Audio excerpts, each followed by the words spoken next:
Terima kasih pemirsa, masih bersama kami dalam Damai Indonesiaku yang dipersembahkan oleh Sarung Wadimor, tentu sarung kita, dan kita sudah terhubung dengan pemirsa yang sudah tersambung lewat video call WhatsApp kami. Ada Ibu Tuti, kita akan sapa. Assalamualaikum Ibu Tuti. Waalaikumsalam. Oke, Ibu Tuti kalau boleh tahu di mana nih tinggalnya Ibu Tuti? Alhamdulillah dekat sini di SBS. Di Harapan Jaya ya Bu ya, Bekasi. Oke, Ya. silakan Ibu Tuti pertanyaannya nanti akan dijawab oleh Syekh Fikri Thorik. Baik Ustadz, pertanyaannya, mengapa Allah melarang kita mempunyai sifat iri hati dan dengki? Dan dalam Al-Quran ada di ayat berapakah perintah itu? Masya Allah, ini nanti bakal jadi bekal untuk tausiahnya Ibu Tuti nanti kayaknya ya. Baik, terima kasih Ibu Tuti. Bagaimana Syekh? Jawabannya Syekh, silakan. Ya, bismillahirrahmanirrahim. Di antaranya di surah An-Nisa ayat 32. Insyaallah itu firman Allah Subhanahu wa taala melarang kita untuk berbuat hasud kalau bahasa Arabnya, ya kan?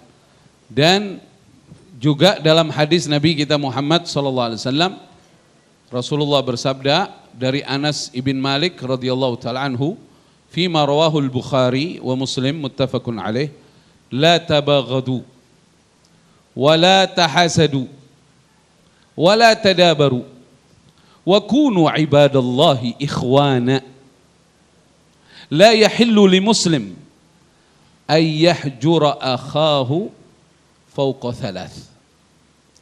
La tabaghadu, jangan kalian saling membenci, kata Nabi Muhammad SAW. Wala tahasadu, kalian jangan saling iri. Awalnya kan kebencian. Masuk lagi tangga berikutnya apa? Iri. Wala tadabaru, janganlah kalian saling berpaling. Habis gitu nggak mau kenal lagi kan? Kabur-kaburan ya. Oh ada dia nggak datang. Ada nggak orangnya di sini? Mana dia? Nggak datang. Ya salam. Wa kunu ibadallahi ikhwana. Jadilah kalian hamba-hamba Allah yang bersaudara. La yahillu li muslim ay yahjura akhahu fawqa thalath. Allah tidak halalkan bagi seorang muslim sampai dia bermusuhan dengan saudaranya di atas 3 hari. Semoga Allah ampuni dosa-dosa kita. Dan bahaya hasud ini Ibu, dia bisa menghancurkan diri kita. Tadi kisahnya iblis dari tinggal di langit akhirnya menjadi makhluk terkutuk karena hasud. Qabil dari hasudnya sama adiknya Habil karena dapetin iklimah, kurbannya lebih diterima oleh Allah. Waktu itu Qabil korbannya gandum kecil.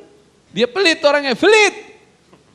Tapi Habil kurbannya kambing yang paling bagus yang dia punya, kan dia peternak. Akhirnya dia yang dapat iklimah, hasud, dia bunuh saudaranya. Akhir fa asbah minal khasirin, fa asbah minan nadimin. Jadi orang yang rugi, jadi orang yang menyesal. Sampai akhirnya apa? Kalau di dunia terjadi pembunuhan, Qabil kebagian dosanya karena dia awal membunuh orang. Na'udzubillahi min dzalik. Masih ada waktunya enggak nih? Masih saya. Ada Silakan. kisah nih Bu, kisah. Pernah dengar gak Bapak Ibu kisah tentang seorang raja dengan orang yang iri? Dulu ada seorang raja. Raja ini tiba-tiba demen sama satu rakyatnya gitulah. Rakyatnya ini satu laki-laki, raja ini suka sama rakyatnya ini, dikasihnya sendal raja. Ternyata dalam kerajaan itu ada yang iri sama dia. Akhirnya dia bilang, raja itu yang raja kasih sendal baru itu orangnya jahat.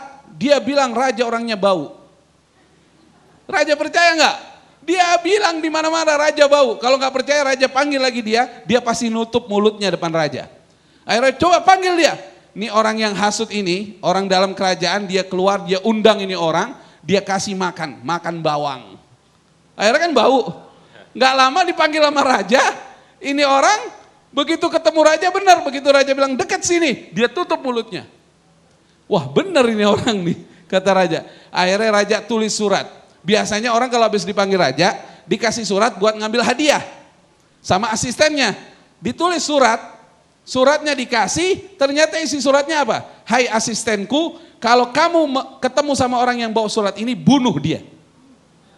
Lah ini orang udah keluar, dia pikir dia mau ngambil hadiah. Ini orang yang hasut deketin dia. Kamu dapat apa dari raja? Dapat surat katanya. Dapat apa? Surat, saya mau ngambil hadiah. Enggak. Sudah, biar saya yang ngambil.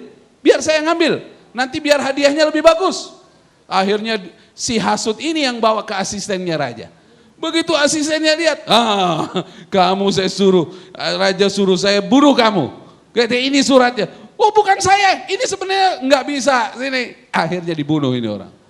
Akhirnya datang kejadian ini sama raja, dipanggil lagi ini. Kamu memang bilang saya bau di luar, nggak pernah raja. Saya dikasih makan bawang sama dia. Saya nggak enak, mulut saya bau depan raja. Saya tutup, bukan saya karena raja bau. Raja wangi raja. Kata raja, ya sudah, kamu lepas. Inilah balasan orang yang berbuat hasut. Ujung-ujungnya dia yang celaka. Yang bahasa kerennya senjata makan tuan. Makan tuan. Makan penghasut. Ya salam. Ya salam, Masya Allah. Terima kasih Chef Fikri Thorik. Bagaimana Bu Tuti? Sudah bisa mendapatkan jawabannya? Alhamdulillah. Jazakallah khairan. Alhamdulillah, mudah-mudahan dapat sendal dari raja ya Bu Tuti. Jadi nanti dibaca lagi An-Nisa ayat 32. An-Nisa ayat 32. Terima kasih Bu Tuti, Masya Allah. Assalamualaikum Bu Tuti. Dan berikutnya kami ke jamaah yang sudah siap dengan pertanyaannya. Ada Ibu Nur Hasni. Boleh berdiri Ibu Nur Hasni, silakan. Nanti akan dijawab oleh Ustazah Lulu Susanti. Assalamualaikum Ya, sudah nyala. warahmatullahi wabarakatuh. Waalaikumsalam warahmatullahi wabarakatuh. Perkenalkan, saya Nur Hasni dari Majelis Taklim Kaum Ibu Al-Hidayah, Masjid Al-Hidayah, Komplek SBS, Kelurahan Harapan Jaya, Kecamatan Bekasi Utara, Kota Bekasi.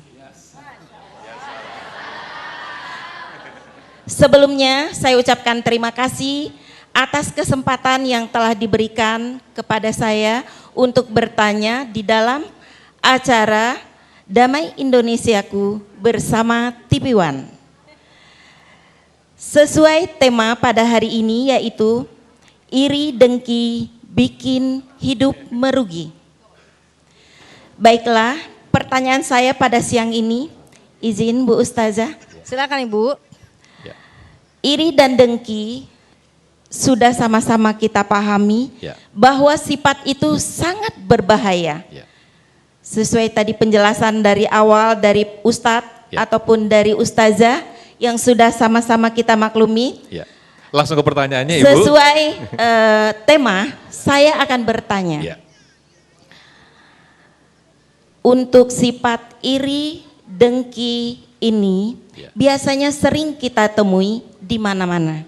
Apakah itu di tempat bekerja, di dunia kerja, di masyarakat, di hidup bertetangga, di dalam pertemanan atau persahabatan, bahkan di dalam keluarga sendiri sering kita temui sifat iri dengki ini. Pertanyaannya Ibu. Intinya pertanyaan saya, bagaimana kita menyikapi sifat iri dan dengki dari seseorang? Mungkin teman yang iri atau siapapun itu, bagaimana sikap kita sehingga tidak merusak hablum minan nas. Itu saja Ustazah. Baik, terima kasih Bu Nasni. Silakan Ustazah Lulu jawabannya. Iya Masya Allah, ini Bunda ikan gabus ada di kali, bagus sekali Masya Allah. Ini kayak ketua majlis taklim kali ya Bu ya. Panjang banget pertanyaannya. Bagaimana kita menyikapinya? Insya Allah mudah-mudahan ini menjadi semangat kita semuanya. Satu hari Rasulullah SAW didatangi oleh sahabat yang memang Masya Allah selesai perang Badar. Kata sahabat, ya Rasul kita selesai perang Badar. Wah senang, bahagia. Apa kata Rasulullah? Roja'na min jihadil asghar ilal jihadil akbar. Kita selesai perang kecil menuju perang yang besar, yakni melawan hawa nafsu.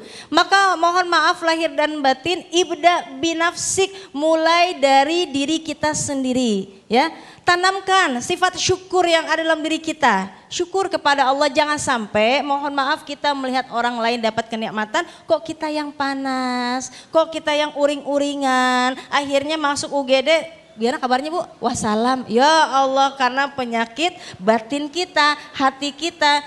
Jadi maksudnya apa? Yuk kita jihad.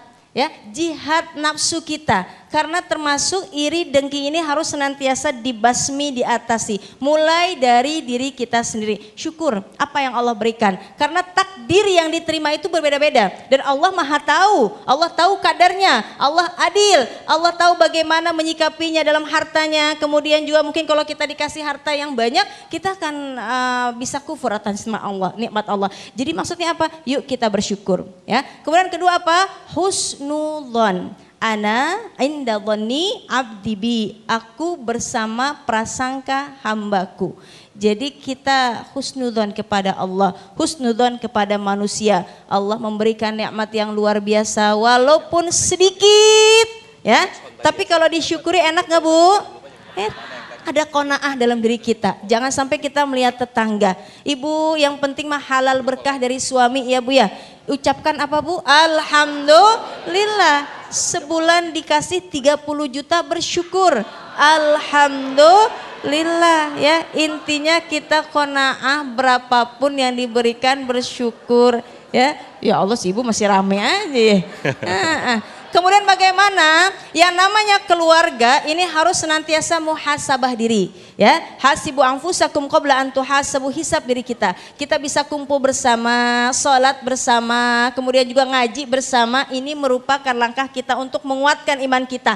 Doa bersama, kemudian ada nasihat yang diberikan kepada kita. Tapi mohon maaf kalau kita menasihati sesuai dengan isi nasihatnya. Insya Allah. Kenapa? Doa ini yang paling penting. Ad-doa mukhul ibadah. Doa adalah sumsum ibadah, doa silahul mukmin. Doa adalah senjatanya orang-orang yang beriman. Insya Allah. Insya Allah. Baik, terima kasih Ustazah Lulu atas jawabannya. Kami persilakan berikutnya kepada jamaah ikhwan atau bapak-bapak. Ada Bapak Khuldun Munji. Langsung ke pertanyaan Pak Khuldun, silakan. Ya, sudah nyala Pak. Assalamualaikum warahmatullahi wabarakatuh. Waalaikumsalam warahmatullahi wabarakatuh. Nama saya Ahmad Khuldun Munji, Jamaah Masjid Jami Al-Hidayah. Langsung ke pertanyaan, apa yang disampaikan Ustadz dan Ustadzah sangat luar biasa. Oke. Pertanyaan saya sangat simpel. Kiat apa yang bisa dilakukan pada saat kita melihat orang hasad dan dengki? Dan cara yang terbaik seperti apa? Terutama dalam kaitan praktek kehidupan keseharian. Karena hasad dan dengki tadi katanya menghilangkan semua kebaikan. Termasuk ibadah mahdhah dan ghairu mahdhah. Nah, kalau kaitannya dengan ibadah mahdhah dan ghairu mahdhah ini, bagaimana jalan keluar yang tidak keluar jalan sesuai dengan tatanan dan tuntunan agama, orang yang suka hasad dan dengki itu bisa berhenti untuk tidak melakukan. Apalagi kalau sudah diingatkan berulang kali tetap ngeyel saja. Orang yang ngeyel ini harus dibagaimanakan. Oke. Terima kasih. Assalamualaikum warahmatullahi wabarakatuh. Waalaikumsalam warahmatullahi wabarakatuh. Penekanannya pada orang yang ngeyel dengan sifat iri dengki ini. Ngeyel tahu ya Bu yang ngeyel ya. Silakan Syekh, bagaimana nih melihat orang yang sifat iri dengki tapi masih ngeyel aja nih. Sebenarnya orang yang hasud itu kan sebabnya apa? Sebab utamanya dia tidak sadar kepada nikmat yang Allah berikan kepadanya. Sehingga dia lebih melihat nikmat yang ada pada orang lain. Sehingga apa? Timbullah di dirinya rasa iri, kenapa kok dia lebih dari saya dan sebagainya. Makanya di dalam Al-Quran itu ada kalimat wa amma bi ni'mati rabbika fahaddits. Maka sebutkanlah segala nikmat yang Allah berikan padamu.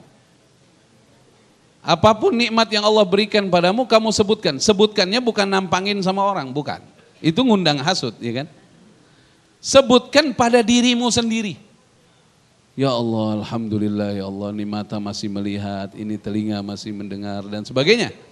Dan Rasulullah SAW menyuruh kita untuk mudah bersyukur kepada Allah dengan cara urusan dunia lihat ke bawah. Kita yang punya mobil lihat yang belum punya mobil. Bukan yang lihat yang mobilnya lebih bagus.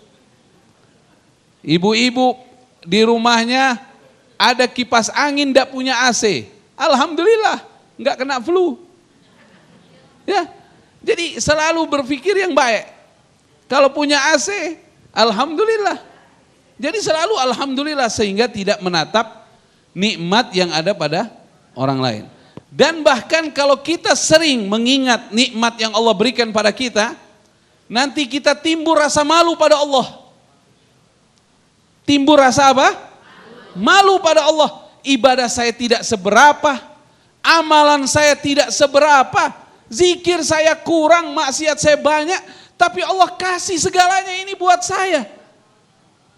Sehingga apa? Yang akhirnya kita banyak bersyukur dan banyak menerima pemberian Allah dengan rasa malu yang tinggi.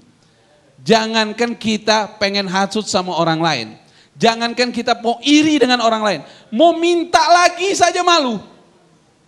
Kalau kita sudah sadar pemberian Allah Subhanahu wa ta'ala. Terus kalau orang kita sudah ingatkan dengan cara yang tadi. Kamu ingat nikmat yang Allah berikan padamu. Kamu ini masih ngeyel juga yang Bapak bilang tadi. Kita contohkan pertama sama diri kita. Dan kedua banyak mendoakan dia.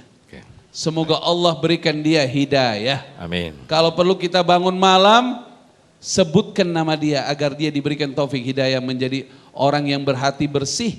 Kita juga berhati bersih. Karena seseorang yang mendoakan saudaranya di doanya tanpa diketahui oleh saudaranya, dia dapat doa malaikat. Masya Allah.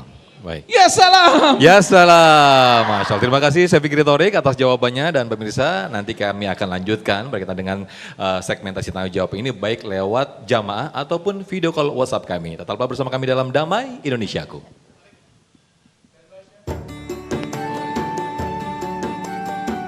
Ya insya Allah setelah ini ada video call berikutnya. Kita nantikan. Ya salam.